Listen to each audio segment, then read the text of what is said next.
Mohamed Salah said his goodbyes. Liverpool made it official. The world accepted it was over. And then, one phone call changed everything. A brand new manager, a shocking announcement, and the Egyptian king, who was already halfway out the door, is suddenly being asked to come back in and sit down. I'm Robert. This is Robert Football Talk. And today we are telling the story of the most dramatic farewell in Premier League history that might not actually be a farewell at all. Stay with me, because this one goes deep. And before anything else, if you are new here, hit subscribe right now. I cover the stories behind the stories, the real drama, the real reasons, not just the headlines. Subscribe, turn on notifications. Let's go. Let me set the scene for you. March 24th, 2026. Liverpool Football Club release an official statement. It reads, Mohamed Salah is to bring the curtain down on his illustrious career with Liverpool FC at the end of the 2025 to 2026 season. The forward has reached an agreement with the Reds that will see him close a remarkable 9-year chapter at Anfield. 9 years, over 250 goals, 2 Premier League titles, a Champions League, FA Cup, Carabao Cup, European Super Cup, Club World Cup. The greatest individual goal-scoring career in the history of the football club. And it was done. Finished. Fabrizio Romano confirmed it. The club confirmed it. Salah himself said he wanted to make the announcement to supporters as early as possible out of respect and transparency. That is not the language of a man who is coming back. That is a goodbye speech. That is a man closing a chapter, folding the page, and putting the book back on the shelf. The world moved on. Saudi Arabia started making phone calls. MLS started running the numbers. Liverpool's recruitment team started identifying replacements. The transfer machinery of European football started turning without Mohamed Salah in it. And then Andoni Iraola walked through the door at Anfield. And everything changed. Drop a comment right now before I go any further. Do you think Salah should stay at Liverpool under Iraola, or is it time for him to go? Stay or leave? Comment below. I want to see where Robert Football Talk stands on this. Now, before we talk about what Iraola said and why it matters so much, we need to talk about who Andoni Iraola actually is, because I think a lot of people heard his name and shrugged. Bournemouth manager, mid-table Premier League. What does he know about running Liverpool? And that reaction, that dismissal, tells you exactly how wrong the football world can be about people who don't come with a famous name attached. Andoni Iraola is 43 years old, Spanish, former professional defender. And over the last 4 seasons, he did something that almost no manager in Premier League history has managed to do consistently. He built a team from almost nothing, with almost no money, and made them better every single year, while richer clubs systematically stripped his best players away from him. Think about what Bournemouth is. Not a glamour club. Not a club with 100 years of top-flight history. A club that was in the conference not that long ago. A club whose wage bill is a fraction of the top 6. A club that loses its best players every summer to bigger teams with bigger offers. And under Iraola, they went from 12th to 9th to 6th. 6th place, Europa League qualification. For the first time in Bournemouth's history. That last number is important. Bournemouth finished 6th. Liverpool finished 7th, with a fraction of Liverpool's budget, a fraction of Liverpool's squad depth, a fraction of Liverpool's global resources. Iraola's Bournemouth finished above Liverpool. That is the man who just took the Liverpool job. And the first thing he did, the first week, was open a conversation about Mohamed Salah that everyone thought was already closed. Now I need you to understand the full picture of what happened between Salah and Liverpool this season, because the official statement made it sound clean and mutual and respectful. But the real story is messier than that. Much messier. Salah had actually signed a new contract at Liverpool in April 2025. a 2-year extension. This was not a case of a deal running out and both sides going their separate ways. Liverpool went to Salah. They offered him a deal. He accepted. He committed. He stayed when Saudi Arabia came calling with numbers that would make your eyes water. He chose Liverpool over everything else. And within months, the relationship was in pieces. Here's what happened. Liverpool's form collapsed. 9 defeats in 15 games across all competitions. The team that had won the Premier League the season before were suddenly in freefall. Arne Slot, the manager, needed someone to point to, someone to explain the decline. And the person who ended up carrying that weight publicly, visibly, uncomfortably, was Mohamed Salah. Salah started the first 12 Premier League games of the season. He scored 4 goals and had 2 assists. For context, the previous season, this man scored 32 goals. 32. The season before a player puts up 32 league goals, 4 in 12 games, feels like a crisis. So Slot dropped him. Benched the man who was Liverpool's best player for an entire year. At 33 years old, in front of the whole world. And Salah, to his absolute credit, because I respect this, did not go quiet. He did not accept it gracefully. He went straight to the press. He said, and these words circled every football outlet on earth. Within minutes, someone wants me to get all the blame. The club promised me a lot in the summer. Now I'm on the bench. They haven't kept those promises. That is not a frustrated player venting. That is a direct public accusation against a football club. He said, you made me promises. You broke them. And now you are using me as the scapegoat for your own failures. Now think about who is saying this. A man with 2 Premier League titles, a Champions League medal, over 250 goals for this club. A man who turned down Saudi millions to stay. And the club's response was to bench him and let the narrative build that he was the problem. The breakdown was not subtle. It was loud. It was public. And it accelerated very quickly toward the exit. In December, Reuters reported that Salah had accused Liverpool of throwing him under the bus, that he had been made a scapegoat, that he hinted he might not have long left at Anfield. This is a man who signed an extension in April, publicly saying the relationship was broken by December. And then in May, after Liverpool's 4-2 loss to Aston Villa, Salah went to social media and posted something that nobody expected. He called out Liverpool's style of play directly. He demanded a return to what he called the heavy metal attacking football that opponents fear. He said publicly that the way this team plays does not work, that it needs to change, that the identity that made Liverpool great had been lost. That post was the final act, the final public statement from a man who had run out of patience. And ironically, and this is the part that makes this whole story almost poetic, the club's response was to hire exactly the kind of manager Salah was asking for.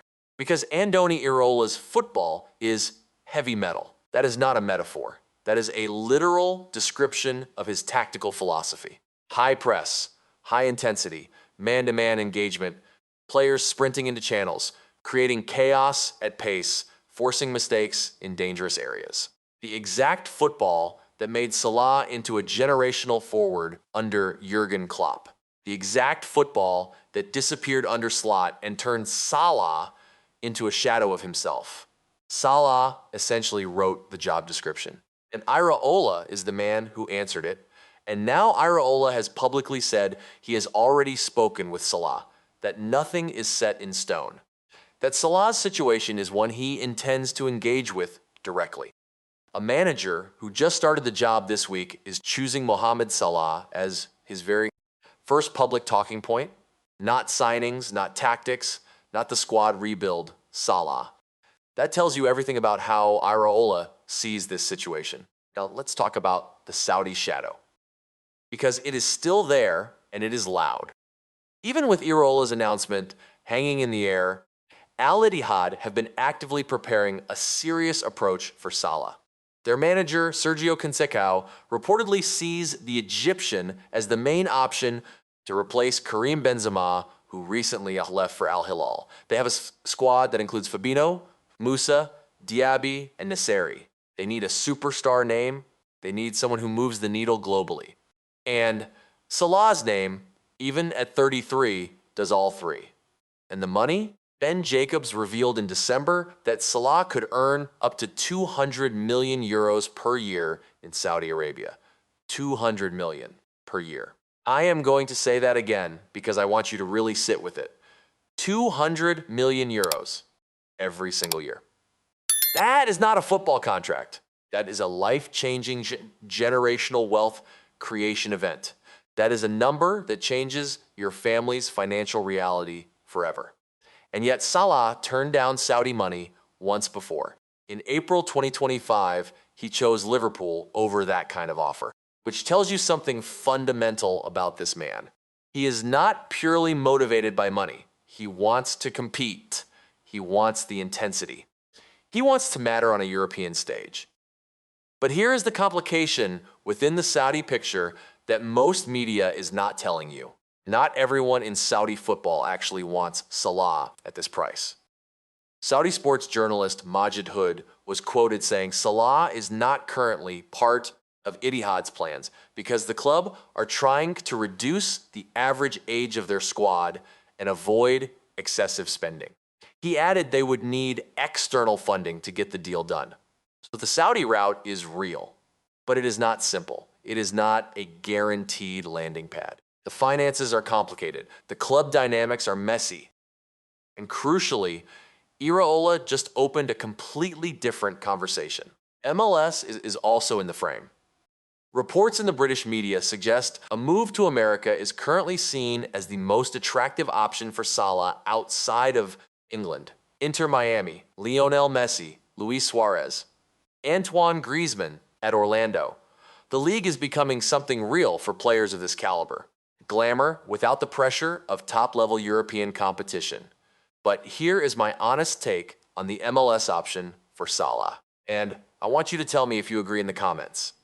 MLS feels like the option you choose when everything else closes, when the European window shuts, when Saudi doesn't come together, when the big clubs decide they've moved on. Salah going to MLS at this moment would feel like a resignation, like accepting that the competitive chapter is over. And I do not believe Mohamed Salah is ready to accept that. Not yet. Not when a manager like Iraola is sitting across from him saying, I want you in my system. I think you can still do this. Let me give you the numbers that make Iraola's argument for keeping Salah very hard to dismiss. In his last 9 matches before a muscle injury ended his season, Salah had 4 goals and 4 assists. 4 and 4 in 9 games. That is not a player who has run out of quality. That is a player whose body occasionally lets him down and whose system stopped fitting him. Both of those things change under Iraola. And the legacy numbers. 255 goals in 445 appearances. Third on Liverpool's all-time scoring list behind only Ian Rush and Roger Hunt. Fourth on the Premier League's all-time scoring list with 191 goals.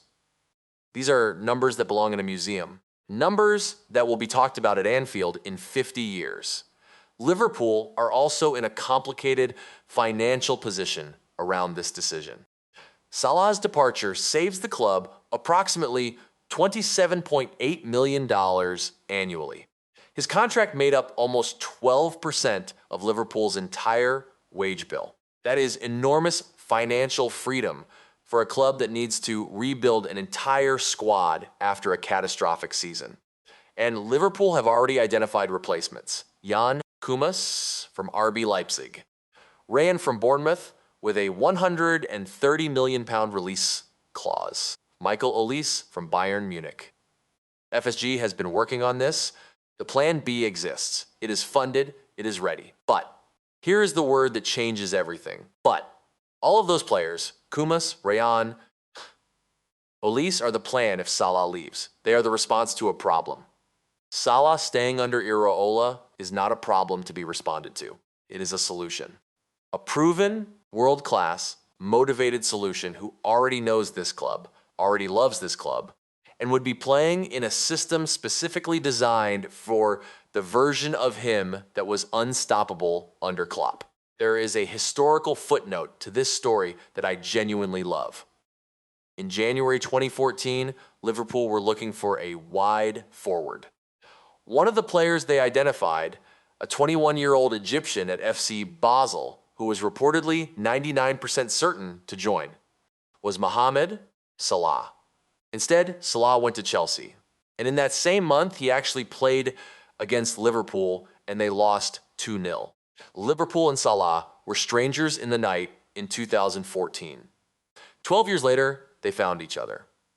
And now, another transition moment. Another new manager arriving. It turns out Iraola was also being tracked by Liverpool in that same January 2014 window.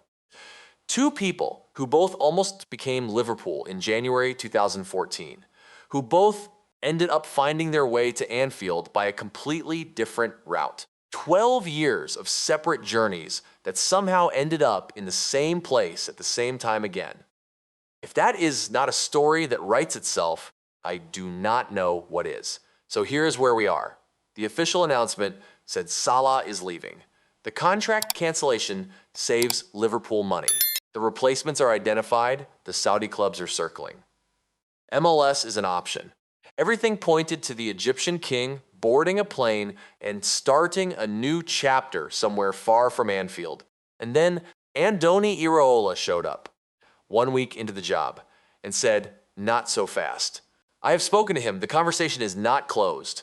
I judge players on what they can do for my system, not their age, not the paperwork that was signed under a previous regime. What they can do now." That is the most important sentence in this entire story. The paperwork was signed under a previous regime, a regime that no longer exists, a relationship that broke down publicly and painfully between a player and a manager who is now gone. The terms of that agreement, canceling a contract early, allowing a free transfer, were struck in a climate that has completely changed. Iraola's Liverpool is a different project to Slot's Liverpool. Different football, different intensity, different demands, different culture, and most importantly, a different relationship with Mohamed Salah. Whether Salah stays, leaves for Saudi Arabia, or ends up somewhere nobody expected, the fact that Iraola chose this as his very first public statement means one thing clearly. This story is not over. The Egyptian king said his goodbyes. He posted the farewell. The club made it official. But someone just knocked on the door and told him, "Hold on. I want your honest opinion in the comments right now. One word, stay or leave, and tell me why." Because I think this community has the most informed football takes anywhere on YouTube, and I want to read every single one. If you made it to the end of this video, genuinely, thank you. This is why Robert Football Talk exists. Not the quick takes, not the 30-second clips, the real deep dive, the full story with every layer pulled back. Subscribe if you haven't already. Turn on notifications because the Salah story, the Iraola era at Liverpool, the summer transfer window, it is all just getting started. And I will be here for every single update, every single twist, every single moment. I'm Robert. See you in the next one.